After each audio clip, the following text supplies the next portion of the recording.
Hey guys, welcome to another cactus flower video on the Cactus Jerk channel.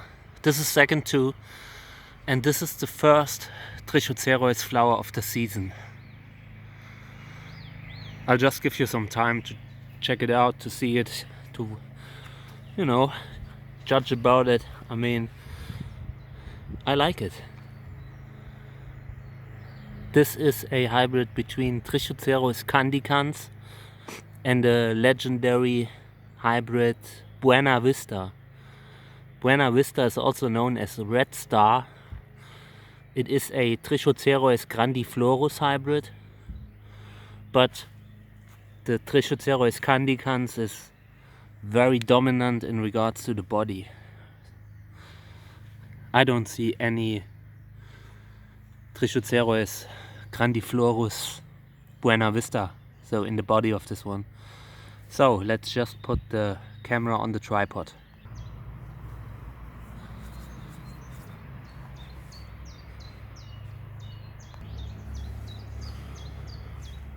This is a pretty amazing tripod. I bought me a new tripod, and it is very hard to understand for someone who's as simple-minded as I am. It has all these scales you can where you can level it and stuff like this. It has like knobs and buttons. It's almost too much for me. I sometimes get back to my simple tripod because it never works. It always sticks and stucks, but it isn't so complicated. This is pretty hard to understand for me. So okay, where were we? This is Trichocereus candicans crossed with Buena Vista. The breeder is Uwe Kahle, a good friend of mine. I hope he's doing great at the moment. I think last time I heard from him, he was having a rough time. So if you know Uwe, send him a message and say hello to him. He's a great breeder. Great to have him around. So I will collect a little bit pollen. This doesn't look like there is a lot. Honestly, this looks pretty dry. It's relatively early in the day, but it doesn't feel like there's a lot of pollen to harvest here. But we will try. So I will get a brush, and then I'll brush some pollen into my bag.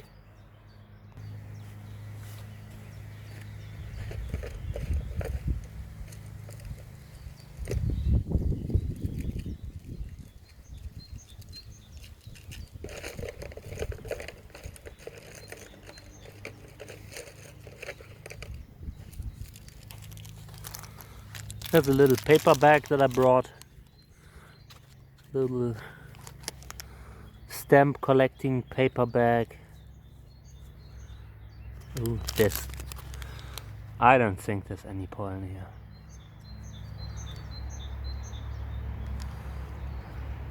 This does not look good. I mean, I can try, but this doesn't look good.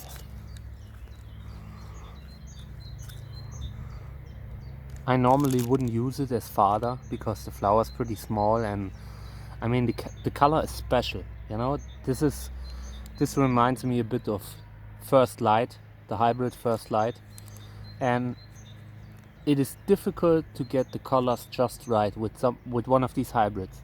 In this flower it works, but if you use this as fodder, you get a lot of mediocre offspring, just because there's the possibilities with this kind of color range goes more towards normal flowers than when you use something like flying saucer. You use something that has different colors, like multicolored flowers and stuff like this. If this works, if you use it in a cross and it works, it can come out great. But I don't have the space to risk it and raise 10 offspring of these with this one as father. It is almost certainly a great mother. I mean, I will pollinate it with flying saucer, and the thought behind it is I want to have a similar shape, like the opening of the flower, it looks beautiful. This is like, I like how the petals and the sepals are positioned here, how they look, and I want to improve the color, and I want to improve the size. Flying saucer has a 20 centimeter size. This one here, this is, I don't have my scale, my meter, but that's not a lot. This is 14 centimeter. I measured it last year. Go away, please, my friend. Go away. Can you please? Can you please? Can you please? All right. I'm sure he'll be back soon. So let's get this over with. So yeah, there's no pollen. I really don't need to do this. Maybe the other flowers have pollen. The idea behind it was that I have at least some pollen, some Trichocereus pollen from this season. This is the first Trichocereus flower, so I wanted to collect a little bit just in case. But yeah, I mean, it's not one bit of pollen. Okay, then I'll get the father pollen. There's the fly again. You're pretty boneheaded. Well, now he deserves to stay. Okay, so I brought flying saucer pollen, and I will pollinate it. I brought flying saucer pollen from 3 different bags. So just to make sure that one of them is alright, because I'm using pollen from last year, pollen that I froze last year. So you never know. Normally, if you freeze pollen the right way, it can stay fresh for years. However, there are sometimes bags that lose viability very fast, and it's probably due to the state of the pollen. When you bag it, you need to be sure it is dry, completely dry. Humidity and water can quickly destroy the viability of pollen, and when you have a whole bag of stuff, there's always some that are worse than others.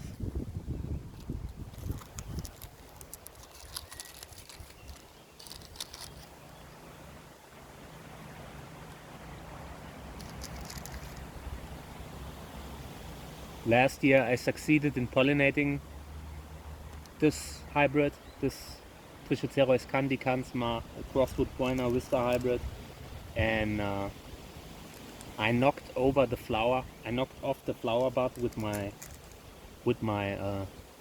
podax, and you know, I was pretty frustrated about it. I gained a little bit of weight, but it surprised me how bad it is when I suddenly knocked down all the flower buds. There's lots of wind right now. Just had to pause the video to check because the greenhouse door swung open like crazy and knocked something. Okay, now I get the pollen from the 3rd bag. I just wanna try to get the first pollination right.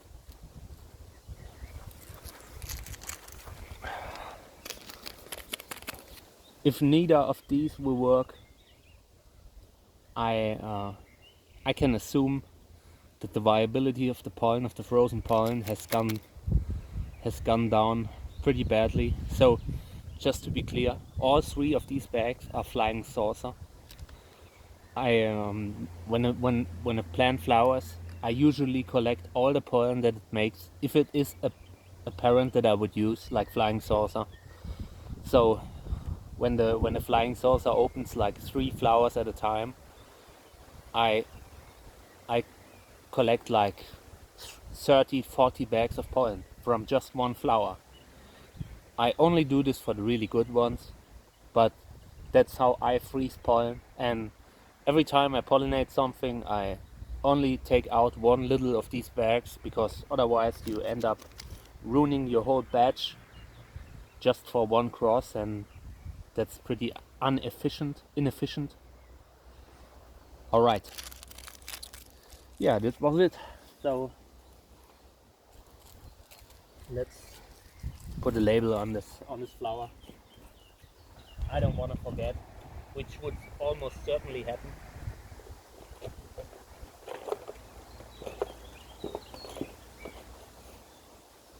I have the brain capacity of a potato, and an old one at that. So I need to write labels for everything that I make. Otherwise, it's chaos. So this is flying saucer.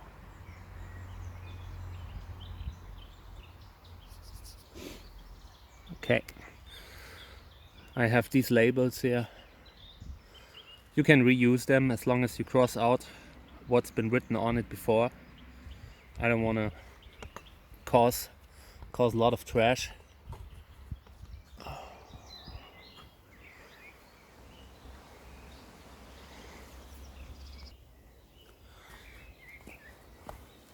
Okay.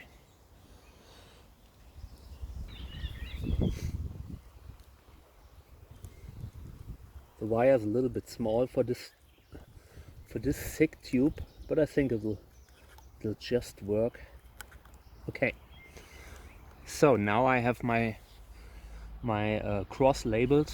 So this, if it would succeed, this would be cross 1 of 2020. So I would add my initials like PNO and add 2020.0001. That would be my code for the crosses. Okay guys, let's hope that it works, and let's hope that the video is watchable with all the wind that's going on around. I'm sorry, like I tried making a video before and we had a chainsaw in the background, and now it's like twister season. So yeah, but you need to pollinate the flowers when they open. Okay, now a little bit of business talk. I have a website where you can buy some crosses at trichocereus.net. I have a Patreon where you can support me directly with little payments like $1 or $2, I don't know, $2 or $3 per month, which guarantees that we can continue to make these videos. It's a lot of work. It's a full-time job, and it gets more difficult every year. So if you want to support us, you can do it at patreon.com/cactusjerk. And yeah, subscribe to the YouTube channel. You can find me on Facebook, which is going amazingly in the last time. It can be found at facebook.com/cactusjerk. And I'm on Instagram under the name cactusjerk, cactus.jerk. And everywhere. You can find me everywhere. I'm on all these platforms. So if you want to support us or join one of our communities, you are very, very welcome. Take care. Thank you. Bye.